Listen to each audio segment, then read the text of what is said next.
Matigas ba ang ulo mo? Okay, don't get me wrong. I mean, matigas ba ang ulo mo dahil hindi ka nag-re-apply ng sunscreen? Or should I say, matigas ba ang ulo mo dahil hindi ka nagsa-sunscreen? Baka magalit sa inyo si wear sunscreen. Huy! Ito na siguro yung sagot sa mga tanong na yan. By the way, this is Lux Organic Zero Shine Invisible Screen Daily Sun Stick. It has SPF 50+, PA++++.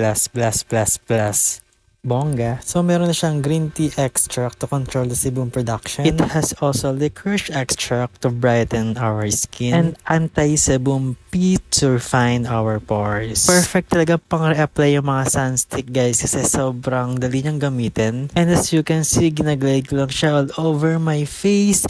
And perfect to sa mga may oily ang skin. And also perfect sa weather ng Pinas. Zero shine, nakokontrol niya talaga yung mga oil sa ating face. And kung dry yung skin mo guys, I think hindi niyo siya may enjoy kasi very matte siya sa ating face because this is cloud matte finish. Actually, I have combination of skin types. So dry yung sa cheek area ko and oily naman dun sa may T-zone. Kaya kapag nasa office ako guys, sobrang lamig and nagda-dry talaga yung skin ko. And kapag ina-apply ko siya sa face ko na dry yung skin ko, hindi ko siya gusto. As in, mas may enjoy ito ng super duper oily ang skin and acne prone. Pero luckily guys, na-discover ko rin yung product na to kasi guys, meron din akong allergic rhinitis.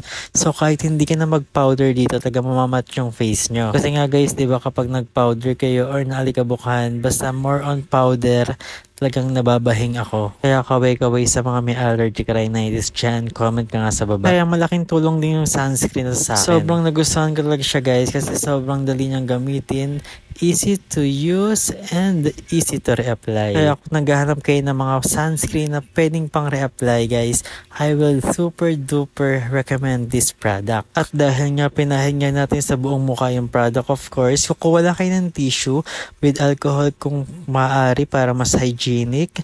And then, ayun lang, sasara nyo na agad para malinis na ulit yung product. If you wanna try this product guys, maglalagay na ako ng yellow basket para hindi na kayo pumunta sa Watsons at mahirapan pa. Bye!